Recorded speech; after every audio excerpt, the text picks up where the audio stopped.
അതെ, മലയാളികൾ അരിഭക്ഷണം ഉപേക്ഷിക്കുന്നു. അരിയും അരിഭക്ഷണങ്ങളും ഉപയോഗിച്ചിരുന്ന മലയാളികൾ ഇപ്പോൾ മില്ലറ്റ്സിലേക്ക് മാറിയിരിക്കുന്നു എന്നാണ് ഞാൻ ഉദ്ദേശിച്ചത്.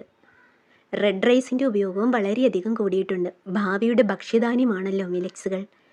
പ്രോട്ടീൻ, വിറ്റാമിൻ എ, സി, ഇരുമ്പ് ആഗിരണം ചെയ്യാൻ സഹായിക്കുന്ന vitamin B complex, magnesium, calcium, phosphorus എന്നിവയുടെ കലവറയാണ് മില്ലറ്റ്സുകൾ.